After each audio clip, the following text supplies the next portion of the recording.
সম্মানিত দিনী ভাই ও বোন, আজ আপনাদেরকে এমন একটি দোয়ার কথা বলে দিব যেই দোয়াকে ইসমে আজম বলা হয়ে থাকে। আল্লাহর নবী মুহাম্মদুর রাসূলুল্লাহ সাল্লাল্লাহু আলাইহি ওয়াসাল্লাম এই দোয়ার ব্যাপারে ওয়াদা করে বলেছেন, কসম করে বলেছেন।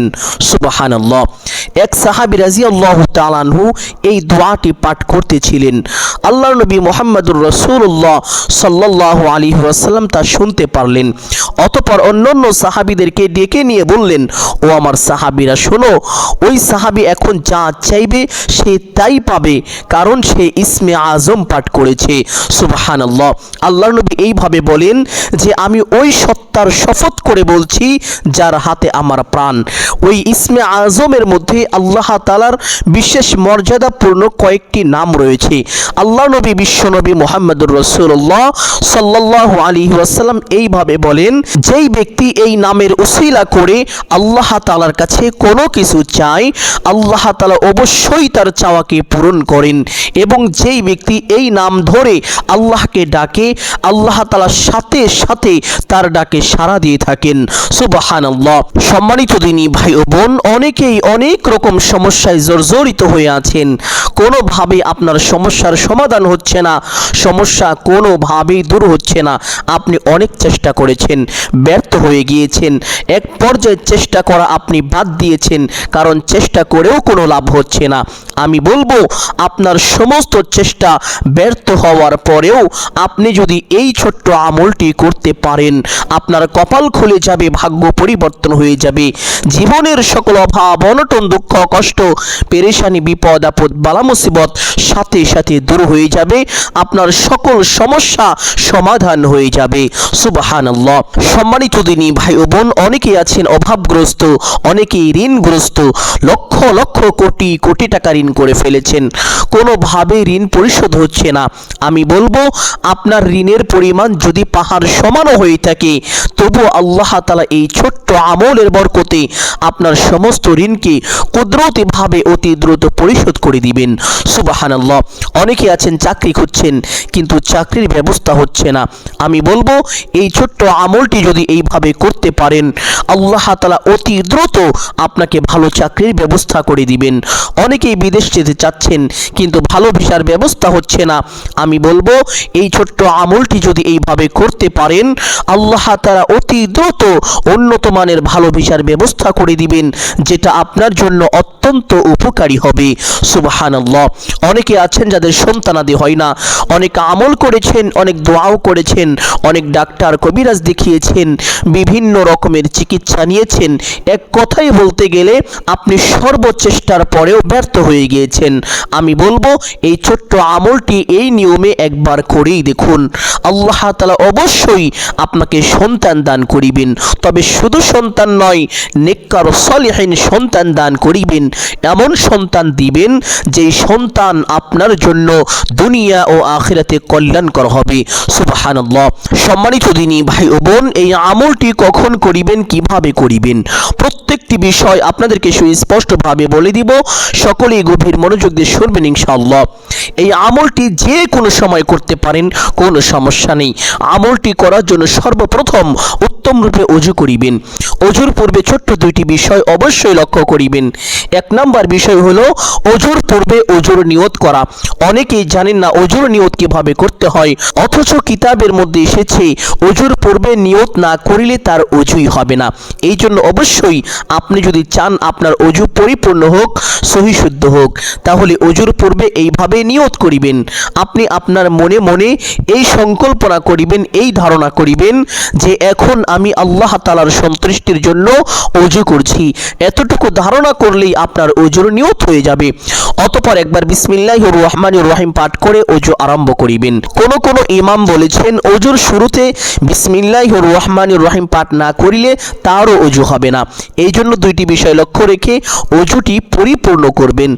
ওযু শেষ করে আপনার ডান হাতের শাহাদাত আঙ্গুলটি আসমানের দিকে সোজা করে দিয়ে একটি ছোট্ট কালিমা শুধুমাত্র একবার যদি পাঠ করিতে পারেন, আল্লাহ তাআলা আপনার উপরে অঝর ধারায় বৃষ্টির মতো রহমত নাজিল করিবেন।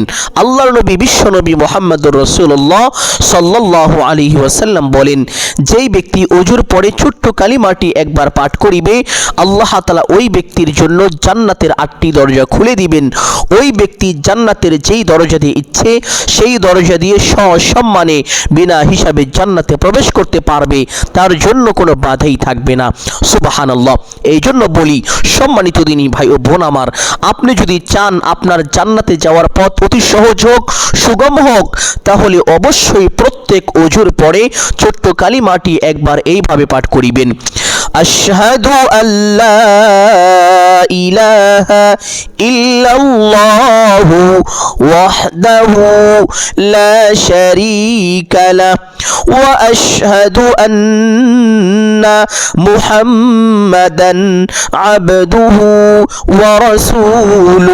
কালিমাটি পাঠ করা শেষ করে একটি পবিত্র স্থানে চলে যাবেন, গিয়ে কিবলামুখী হয়ে দাঁড়িয়ে 2 রাকাত সালাতুল হাজত নামাজ আদায় করিবেন এবং এই নামাজের মধ্যে একটি বিশেষ দোয়া পাঠ করিবেন, যেই দোয়ার বরকতে আল্লাহ তাআলা বান্দাকে সাথে সাথে 3টি পুরস্কার দান করেন। 1 নাম্বার পুরস্কার, আল্লাহ তাআলা বান্দার জীবনের যৌবনের সমস্ত গুনাহ খাতা ক্ষমা করে দেন। 2 নাম্বার পুরস্কার, আল্লাহ তাআলা বান্দার উপরে প্রচুর পরিমাণ দয়া করেন, রহম করেন, বান্দাকে সকল প্রকার বিপদ আপদ থেকে আল্লাহ তাআলা স্বয়ং নিজ কুদরতি হাতে হেফাজত করেন। 3 নাম্বার পুরস্কার, আল্লাহ তাআলা বান্দার রিজিকের পথকে প্রশস্ত করে দেন। সুবহানাল্লাহ। সম্মানিত দিনী ভাই বোন, আপনি যদি এই বিশেষ 3টি পুরস্কার পেতে চান তাহলে অবশ্যই সালাতুল হাজত নামাজের মধ্যে দোয়াটি মনোযোগ সহকারে পাঠ করিবেন ইনশাআল্লাহ। সম্মানিত দিনী ভাই বোন, অনেকেই জানেন না সালাতুল হাজত নামাজ কিভাবে পড়তে হয়, কোন কোন সূরা দিয়ে এই নামাজ পড়তে হয়, এই নামাজের মধ্যে কখন কোন দোয়া কতবার পাঠ করিতে হয়, এই নামাজের নিয়ত কিভাবে করতে হয়, এই বিষয়গুলো অনেকেই জানেন না। আমি বলবো সালাতুল হাজত নামাজ পড়ার জন্য আলাদা কোনো সূরা নেই, আলাদা কোনো নিয়ম নেই, অন্যান্য নফল নামাজের মতন করেই সালাতুল হাজত নামাজ আদায় করিতে হয়। তবে সম্মানিত দিনী ভাই ও বোন, এই নামাজের নিয়তটি এইভাবে করিবেন, আমি কিবলামুখী হয়ে আল্লাহ তাআলার সন্তুষ্টির জন্য 2 রাকাত সালাতুল হাজত নামাজ আদায় করিতেছি। নিয়ত শেষ করে বাকি বিষয়গুলো অন্যান্য নামাজের মতন করে আদায় করিবেন। তবে বিশেষ দোয়াটি কখন পাঠ করিবেন তা বলে দিচ্ছি, গভীর মনোযোগ দিন। সম্মানিত দিনী ভাই বোন, আপনি যখন আল্লাহু আকবার বলে সেজদায় চলে যাবেন, সেজদায় গিয়ে সেজদার তাসবিহ 3 বার 5 বার অথবা 7 বার পাঠ করিবেন।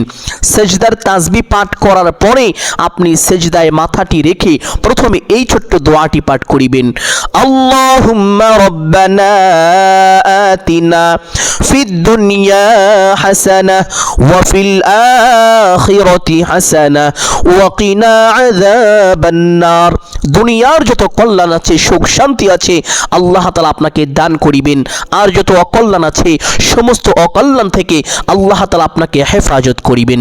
সুবহানাল্লাহ। এই জন্য সম্মানিত দিনী ভাই ও বোন, সেজদায় মাথা রেখে সেজদার তাসবিহ পাঠ করার পরে ছোট্ট দোয়াটি এইভাবে 3 বার পাঠ করিবেন। দোয়াটি 3 বার পাঠ করা শেষ করে আল্লাহু আকবার বলে সোজা হয়ে বসে পড়বেন।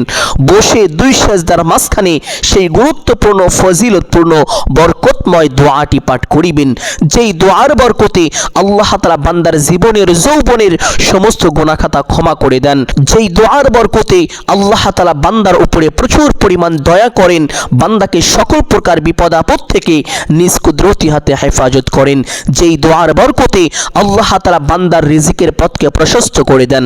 আর সেই দোয়াটি হলো, আল্লাহুম্মা গফিরলি ওয়ারহামনি ওয়ারযুকনি, আল্লাহুম্মা গফিরলি ওয়ারহামনি ওয়ারযুকনি। দোয়াটি এইভাবে একবার পাঠ করিবেন। পাঠ করা শেষ করে আল্লাহু আকবার বলে আরেকটি সেজদায় যাবেন। সেজদায় গিয়ে সেজদার তাসবিহ কমপক্ষে 3 বার 5 বার অথবা 7 বার পাঠ করিবেন। সেজদার তাসবিহ পাঠ করার পরে আবার সেই ছোট্ট দোয়াটি 3 বার পাঠ করিবেন, আল্লাহুম্মা রাব্বানা আতিনা ফিদ দুনিয়া হাসানাহ ওয়া ফিল আখিরাতি হাসানা ওয়া কিনা আযাবান নার। প্রত্যেক সিজদার মধ্যে মাথা রেখে তাসবিহ পাঠ করার পরে ছোট্ট দোয়াটি 3 বার করে পাঠ করিবেন। সম্মানিত দিনী ভাই ও বোন, ঠিক এরকম ভাবে দ্বিতীয় রাকাতেও দোয়াগুলো পাঠ করিবেন। আশা করি বিষয়টি বুঝতে পেরেছেন। এইভাবে নামাজ শেষ করে সেই স্থানে বসে প্রথমে এই ছোট্ট দুরূদটি পাঠ করিবেন। আল্লাহুম্মা সাল্লি আলা মুহাম্মাদিন আবদিকা ওয়া রাসূলিকা ওয়া আলাল মুমিনিনা ওয়াল মুমিনাতি ওয়াল মুসলিমিনা ওয়াল মুসলিমাতি। সম্মানিত দিনী ভাই বোন, কিতাবের মধ্যে এসেছে এই দুরূদ হলো ধন সম্পদ লাভের দুরূদ। এই দুরূদ বেশি বেশি পাঠ করিলে ধন সম্পদ বৃদ্ধি হয় এবং কেউ যদি নিয়মিত এই দুরূদটি পাঠ করিতে পারে আল্লাহ তাআলা তাকে গুপ্ত ধন দান করিবেন, যেই ধন কোনোদিন শেষ হবে না। এই জন্য চেষ্টা করিবেন দুরূদটি নিয়মিত পাঠ করার জন্য। যেমন ধরেন 5 ওয়াক্ত নামাজের পরে 21 বার করে পাঠ করলেন বা 11 বার পাঠ করলেন, আবার চাইলে 100 বারও পাঠ করিতে পারেন, কোনো সমস্যা নেই। সম্মানিত দিনী ভাই বোন, তাহলে দুরূদটি যখন পাঠ করিবেন পরিপূর্ণ মহব্বতের সাথে এবং আজমত ও ভালোবাসার সাথে এইভাবে পাঠ করিবেন। আল্লাহুম্মা সাল্লি আলা মুহাম্মাদিন আবদিকা ওয়া রাসূলিকা ওয়া আলাল মুমিনিনা ওয়াল মুমিনাতি ওয়াল মুসলিমিনা ওয়াল মুসলিমাতি। পবিত্র হাদিসের মধ্যে এসেছে আল্লাহর নবী মুহাম্মদুর রাসূলুল্লাহ সাল্লাল্লাহু আলাইহি ওয়াসাল্লাম বলেন, যেই ব্যক্তি আমি রাসূলের উপরে একবার দুরূদ পাঠ করে আল্লাহ তাআলা সঙ্গে সঙ্গে ওই ব্যক্তির উপরে 10টি রহমত নাজিল করেন। তাকে বড় বড় 10টি বিপদ থেকে আল্লাহ তাআলা নিজ কুদরতি হাতে হেফাজত করেন এবং আল্লাহ তাআলা ওই ব্যক্তির মনের বড় বড় 10টি আশা আকাঙ্ক্ষাকে পূরণ করে দেন। আল্লাহ তাআলা ওই ব্যক্তির আমলনামায় সাথে সাথে কমপক্ষে 10টি নেকি দান করেন এবং তার জীবন থেকে কমপক্ষে 10টি গুনাহ খাতাকে ক্ষমা করেন। আল্লাহ চাইলে আরো বেশিও দিতে পারেন। সুবহানাল্লাহ। শুধু তাই নয়, আরেকটি হাদিসের মধ্যে এসেছে আল্লাহর নবী বিশ্বনবী মুহাম্মদুর রাসূলুল্লাহ সাল্লাল্লাহু আলাইহি ওয়াসাল্লাম বলেন, যখন কোনো বান্দা কোনো বান্দি আমি রাসূলের উপরে দুরূদ পাঠ করে আল্লাহ তাআলার একদল ফেরেশতারা ওই বান্দা ওই বান্দির জন্য আল্লাহ তাআলার কাছে রহমতের মাগফিরাতের দোয়া করতে থাকেন। সুবহানাল্লাহ। সম্মানিত দিনী ভাই ও বোন, যারা দুনিয়াতে বেশি বেশি দুরূদ পাঠ করবে তাদের জন্য আরো বিশেষ 2টি পুরস্কার।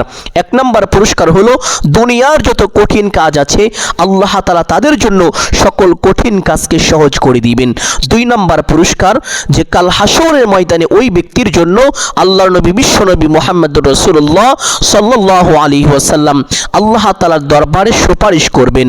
সুবহানাল্লাহ। এই জন্য চেষ্টা করিবেন উঠতে বসতে চলতে ফিরতে যখনই সময় পাবেন বেশি বেশি ছোট্ট দুরূদটি পাঠ করার জন্য।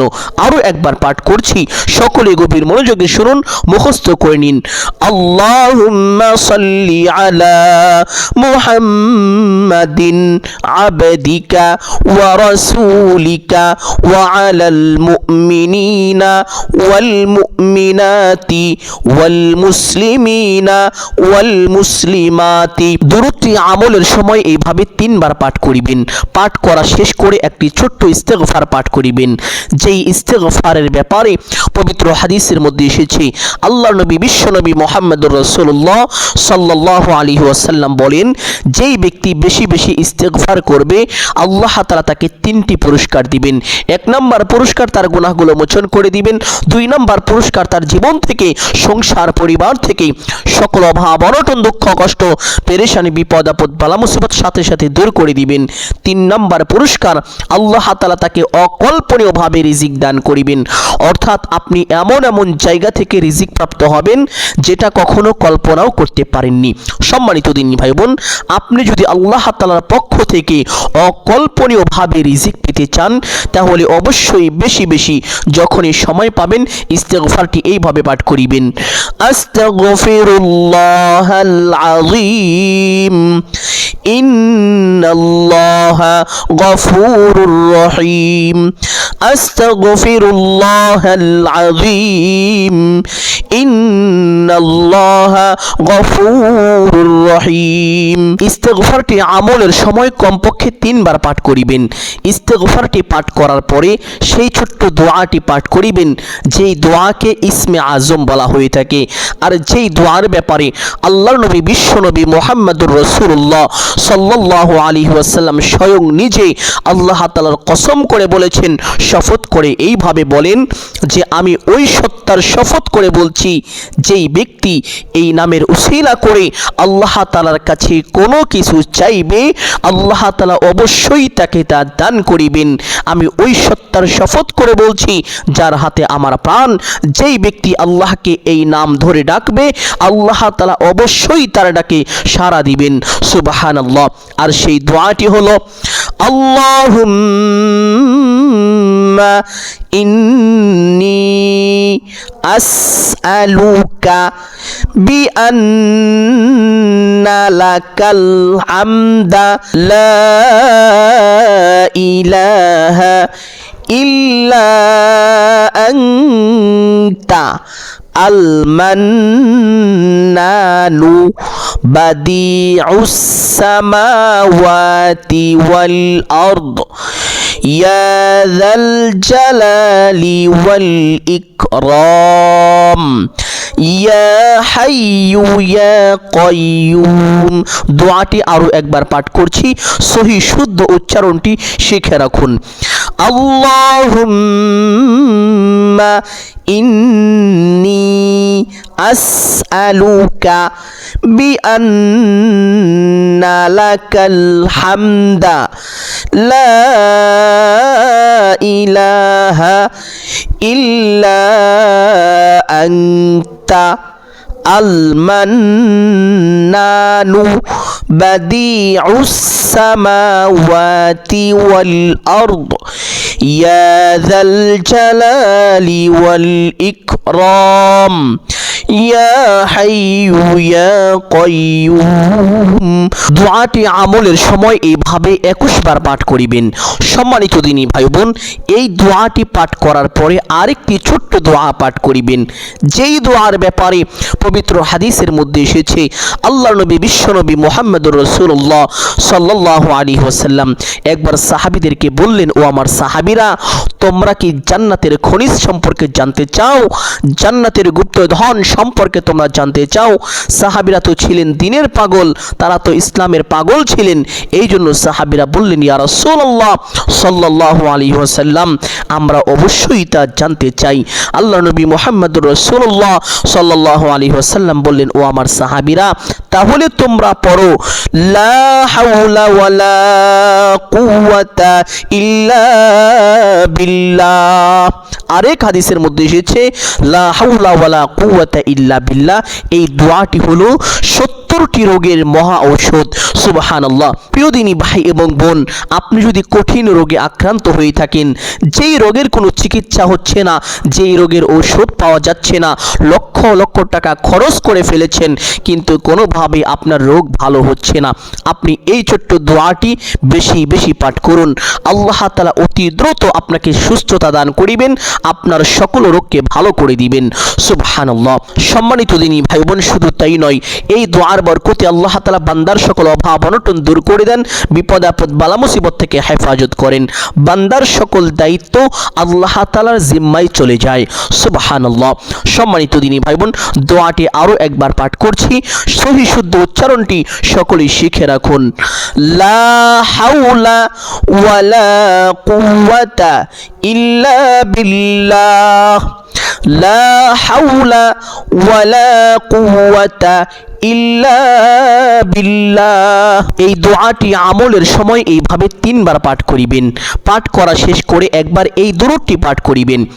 আল্লাহুম্মা সাল্লি আলা মুহাম্মাদ ওয়া আলা আলি মুহাম্মাদ كما صليت على إبراهيم وعلى آل إبراهيم إنك حميد مجيد اللهم بارك على محمد وعلى آل محمد كما باركت على إبراهيم وعلى آل إبراهيم إنك حميد مجيد।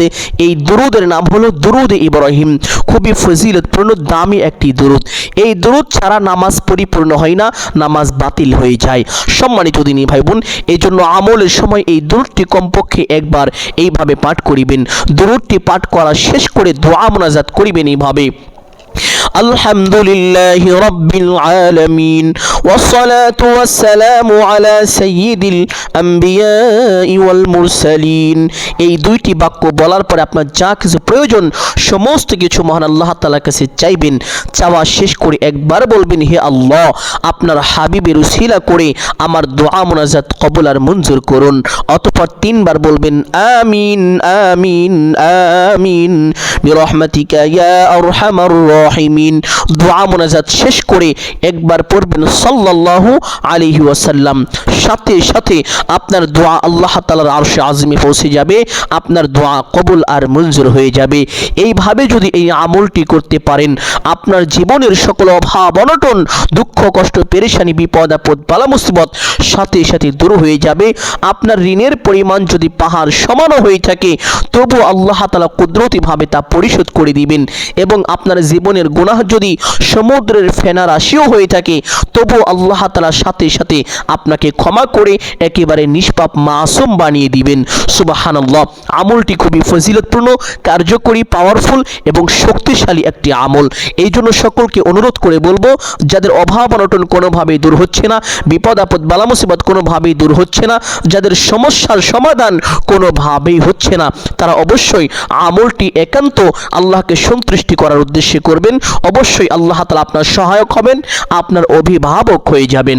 সুবহানাল্লাহ। সম্মানিত দিনী ভাই ও বোন, আমি আশা করছি আজকের এই আমলটি আপনাদের সকলের জন্য অত্যন্ত গুরুত্বপূর্ণ এবং উপকারী ছিল। অতএব সকলকে বলবো, সদকায়ে জারিয়ার উদ্দেশ্যে কমপক্ষে একটি হলেও শেয়ার করে দিবেন। যদি আলোচনাটি ভালো লাগে অবশ্যই ভিডিওতে একটি লাইক করবেন এবং কমেন্টে আমিন বলে দোয়ায় শরীক থাকবেন। সকলের জন্য অন্তর থেকে দোয়া করি, আল্লাহ তাআলা সকলকে ভালো রাখুন, সুস্থ রাখুন, জানে মালে কামাই রুজিতে প্রচুর পরিমাণ বরকত দান করুন। সকলেই বলি আমিন সুম্মা আমিন। যারা এই চ্যানেলের নতুন দর্শক রয়েছেন অবশ্যই চেষ্টা করিবেন চ্যানেলটি সাবস্ক্রাইব করে রাখার জন্য। আসসালামু আলাইকুম ওয়া রাহমাতুল্লাহি ওয়া বারাকাতুহু।